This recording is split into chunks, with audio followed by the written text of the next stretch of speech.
Reconocemos aquí los dos grandes tipos de construcciones históricas. El relato heroico que canta el triunfo de los míos y el relato victimario que entrega el sufrimiento. Podríamos extrañarnos de ver figurar aquí las víctimas al lado de los héroes, que todos se admiran. ¿Qué habría de agradable en el hecho de ser víctima? Nada, seguramente. Pero si nadie quiere ser víctima, muchos serán los que querrán haberlo sido sin poderlo ser. Y inspiran al estatuto de víctima. La vida privada conoce muy bien este escenario. Un miembro de la familia toma el rol de víctima porque puede atribuirse a quienes lo rodean el rol mucho menos envidiables de los verdugos. Haber sido víctima les da el derecho de quejarse, protestar, reclamar, salvo romper todo lazo con nosotros, los que los rodean están obligados de responder a sus demandas. Es más ventajoso permanecer en este rol de víctima que recibir una reparación por la ofensa seguida. En lugar de una satisfacción puntual, se guarda un privilegio permanente, la atención y por lo tanto el reconocimiento de los demás quedan así garantizados.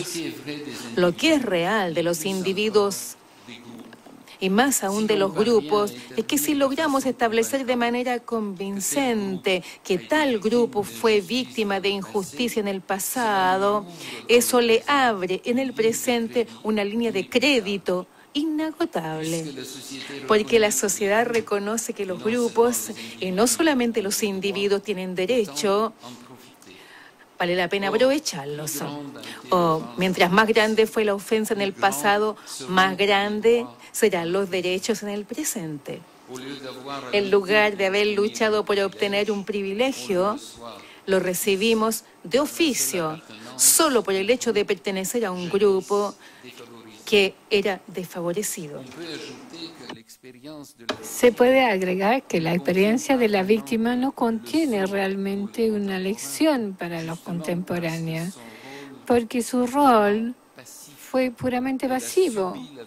Sufrió la violencia sin encontrar los medios para defenderse. Para impedir que el crimen se repita, tenemos interés en analizar la acción de los malhechores. En cuanto a las víctimas, debemos reservarlos ante todo y sobre todo nuestra compasión.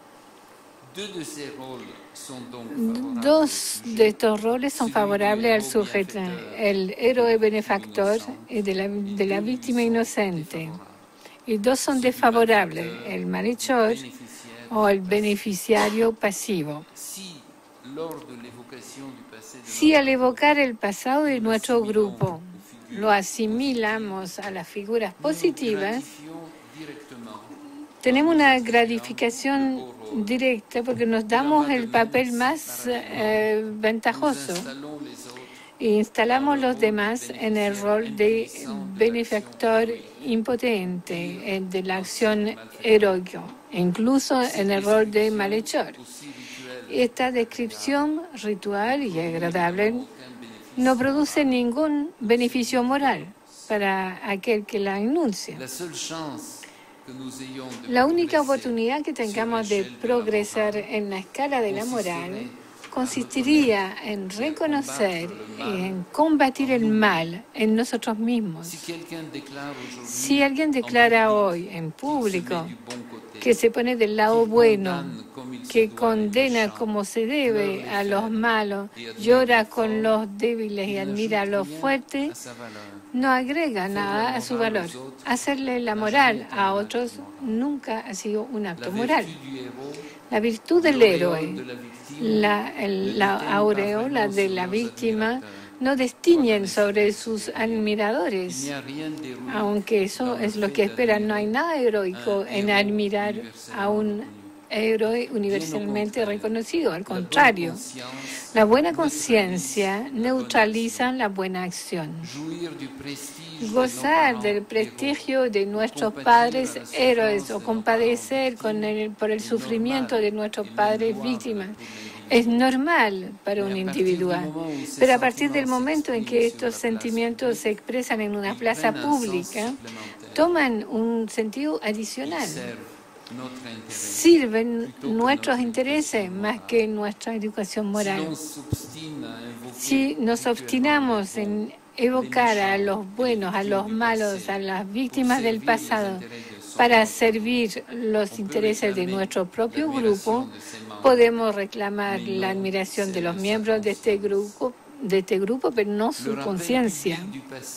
Recordar públicamente el pasado solo nos educó cuando personalmente nos implica y nos muestra que nosotros mismos no siempre fuimos la encarnación del bien o de la fuerza.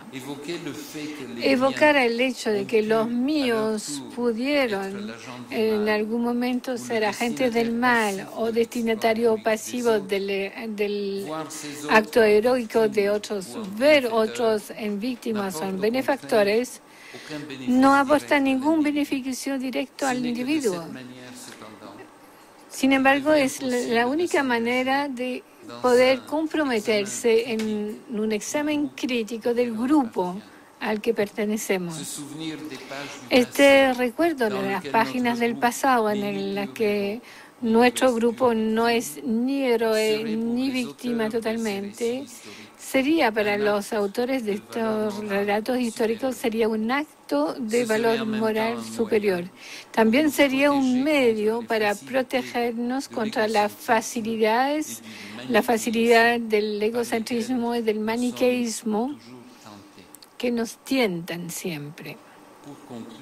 Y para concluir, diría que la memoria del pasado será estéril si la usamos para erigir un muro, edificar un muro entre el mal y nosotros.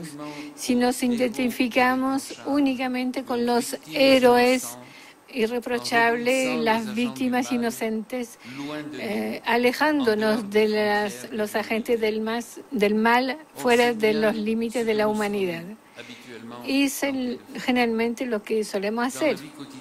En la vida cotidiana también olvidamos fácilmente el mal que nosotros provocamos, pero guardamos mucho en la memoria el mal que sufrimos, porque no sufrimos el sufrimiento del otro.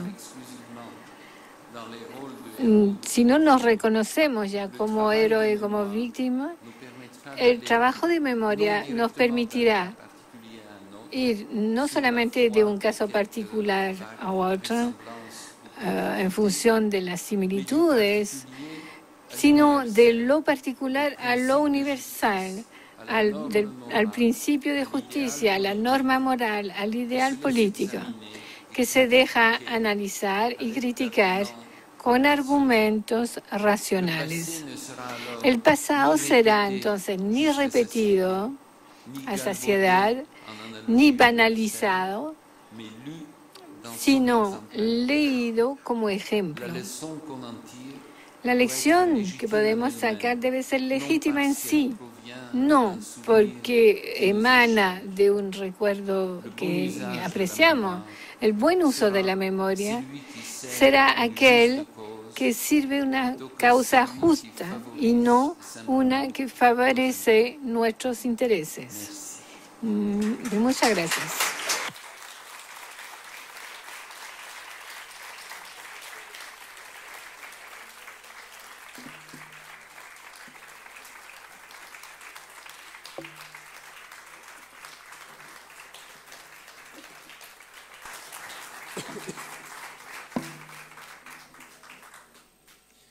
Bueno, tenemos algunos minutos para... Il me semble qu'il nous reste quelques minutes pour poser des questions. Il fait plutôt frais dehors. C'est pourquoi nous allons consacrer quelques minutes seulement. Vamos a esperar que se ponga el audio.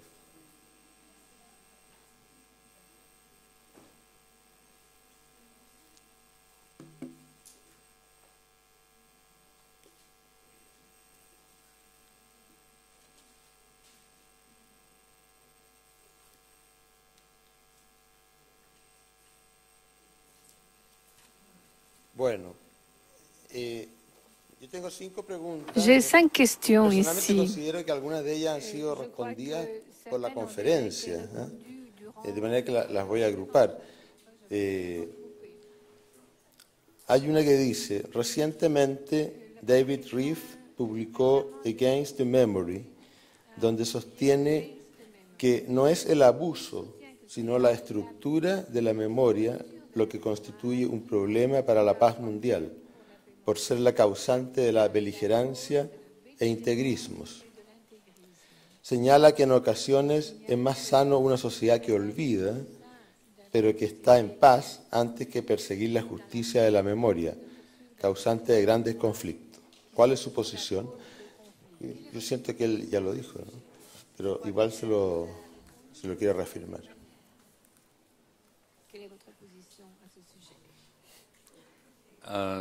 ¿Vous voulez que je réponde à chacune? Ah, no, voy a hacer varias preguntas. Hay otra que dice, que se parece un poco, dice, aquellos que han utilizado la memoria del Holocausto son los que borran la historia de Palestina. ¿Cómo explica aquella contradicción? Hay otra que dice, la memoria es la base de la identidad. ¿Qué hacer cuando ésta es destruida?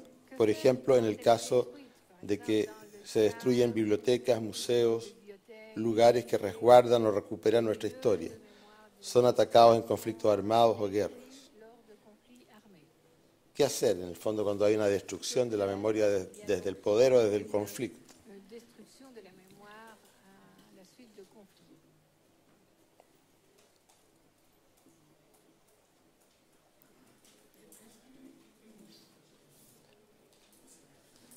La otra dice, de acuerdo a la constante polarización de la historiografía chilena a través del uso de la memoria, ¿es posible escribir una historia reconciliadora?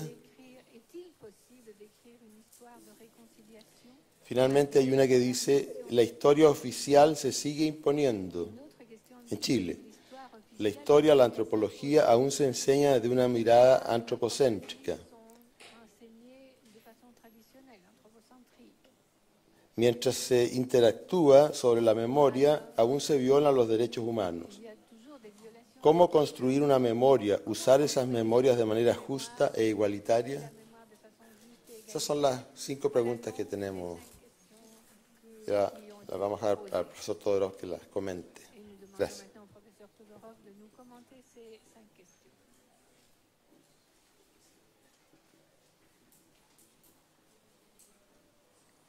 La 5e question, c'était simplement comment faire pour ¿Cómo hacer para utilizar bien? Sí. Bueno, hay preguntas más simples y otras más complicadas. Para la primera, yo pienso que hablé al comienzo, efectivamente, decir que la memoria siempre es buena, me parece contradicho por varios ejemplos. Basta con pensar en todas las circunstancias en las cuales el llamado insistente del pasado sirve para azotar las pasiones patrióticas, nacionalistas, para eventualmente comenzar una nueva guerra contra el enemigo de antes. Esto se ha visto muchísimo en Europa, entre franceses y alemanes, que practicaron, que vivieron alternativamente la derrota por un lado, por el otro, y cada vez El que había vivido la derrota recordaba con mucha insistencia la necesidad de recordarse de esto que se le había hecho, etcétera.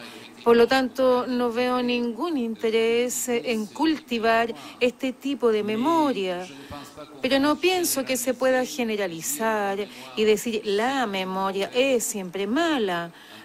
Un poco como algo me planteó el otro día una fórmula, creo que era un periodista, una forma de Albert Schweitzer que decía que un hombre feliz es un hombre que no tiene memoria. Entonces, imagínense, olvida todas las ofensas que se le han hecho y la vida continúa.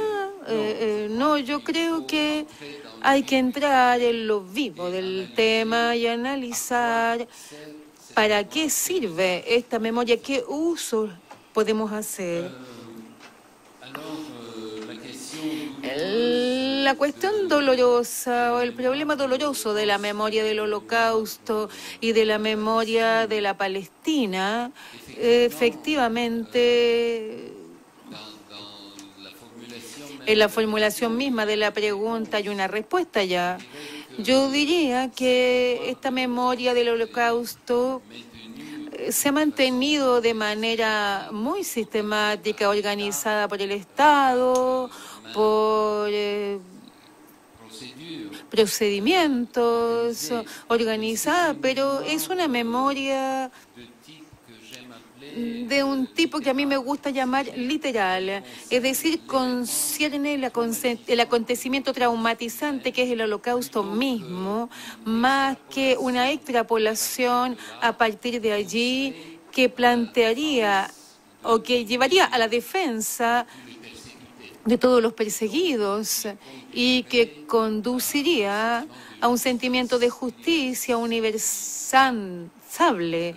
Esto, por supuesto, por mi parte es una generalización porque existen actitudes muy distintas en este sentido, pero podríamos decir, grosso modo, que en la política estatal del Estado de Israel hay un poco de esta orientación en un solo sentido de la experiencia pasada.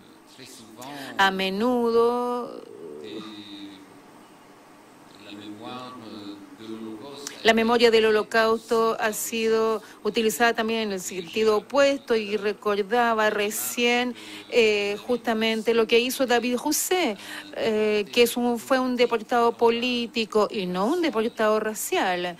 No era judío, pero que sistemáticamente renunció a esta actitud que era bastante tentadora entre los antiguos combatientes, que era pensar su propia llaga y poder recoger el reconocimiento de la patria, que se sentía siempre un culpable de lo que le había pasado y siempre listo a otorgarle un lugar, a invitarlos a hablar en las escuelas, a contar infinitamente sus vivencias. En lugar de hacer eso, Rousseau, que vivió una deportación muy complicada en Buchenwald, en Orangami, entre los campos alemanes, los peores que hubo, se comprometió en un combate contra todos los campos de concentración en actividad.